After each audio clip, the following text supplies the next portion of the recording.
जिससे दोनों के ही डॉक्यूमेंट मिल सकते थे। और अब घर में ही ढूंढने पर उन्हें वो कंपार्टमेंट मिल ही जाता है जहाँ की एक बैग भरकर पैसे रखे हुए थे। इतना ही नहीं, इसमें उन दोनों के पासपोर्ट भी थे, मगर अजीब कारणों से उनमें उन दोनों का नाम अलग था। जहाँ दोनों ही हैरान थे कि उनके पिता उनसे क्या क्या छिपाया हुआ है। और वे अब साइमन की मदद से उसी हिडन लैब को ढूंढने लगती है और फाइनली उन्हें वो मिल भी जाती है जहाँ की उनके सारे ही ब्लड सैंपल्स भी रखे हुए थे जो कि उनका पिता एल्बर्ट अब तक उनसे लेता रहा था। वहीं वहाँ उन्हें काफी सारे एक्सपेरिमेंट्स की टेप्स भी दिखती हैं जिन्हें चलाने पर वे देख पाती हैं कि उनका पिता एल्बर्ट किसी म्यूटेंट इंसान को इंजेक्शंस दे रहा है। वही एक वीडियो में एल्बर्ट खुद कह भी रहा था कि अगर बिली बेकाबू हो जाए तो वो बिली को लैब वाली कुर्सी से बांध देगा। और यहाँ से तो दोनों ही समझ चुकी थी कि उनका पिता वो नहीं है जो कि वो उन्हें दिखाता है और वो तो उन्हें चोट भी पहुंचा सकता है। तो अब वे यहाँ से भागने का सोचती हैं। मगर अब जब वे अपने ब्लड सैंपल्स को निकाल ही रही थी कि लैब में अलार्म बजने लगते हैं और ऑटोमेटिक सिक्योरिटी फीचर के कारण अब पूरी ही लैब में आग लग जाती है ताकि कोई भी सबूत न बचे। तो वहीं लैब का दरवाजा भी लॉक था। सो दोनों बहनें एक टेबल के ऊपर चढ़कर खुद को जलने से बचाती हैं। और जब आग बुझ चुकी थी तो एल्बर्ट लैब में आता है,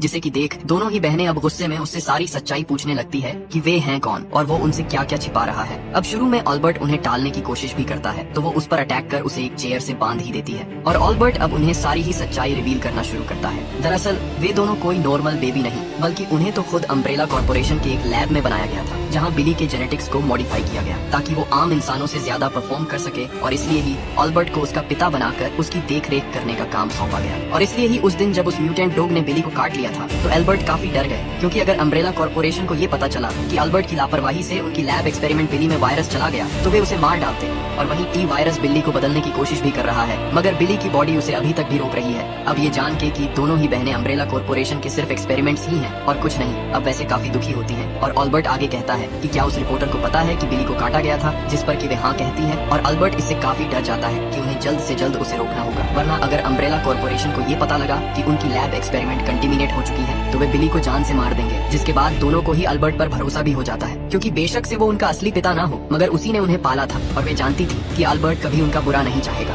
वहीं सुबह होते ही एल्बर्ट रिपोर्टर के पास जाता है और पूछता है कि क्या उसने बिली के बारे में एवलिन को सब बता दिया। और अब उसके मना करने पर कि उसने किसी को कुछ नहीं बताया सो एल्बर्ट अब उसे जहर का इंजेक्शन दे ही देता है ताकि वो इसके बारे में किसी को बता ना पाए। और कुछ ही देर बाद अब उस रिपोर्टर की भी मौत हो ही गई थी। तो वहीं एवलिन को पता लगते ही वो समझ जाती है कि उसे एल्बर्ट ने ही मारा होगा और वो अब उसे ही पकड़ लेती है और कहती है कि वो उनसे कुछ तो जरूर छिपा रहा है। वहीं एल्बर्ट को जिस रूम में बंद किया गया था अब वो वहाँ देखता है कि वहाँ उसके अलावा एक और उसके जैसा वर्जन उसे देख रहा है, बस उसकी बियर्ड सूखी हुई थी। वहीं साल 2036 में अब बिल्ली जेड को पकड़ कर ले आई थी और अब वो जेड को बताने लगती है कि वो दरअसल अम्ब्रेला कॉर्पोरेशन की ही मालकिन एवलिन के लिए काम करती है ताकि एवलिन पूरी दुनिया को कंट्रोल कर सके। वहीं वो आगे कहती है कि उसे पिछले 10 सालों से ना चाहते हुए भी एवलिन के लिए काम करना पड़ा, क्योंकि उसी ने लैब में उसे पकड़ लिया था। मगर अब वो जेड को एवलिन के हाथों में नहीं जाने देगी।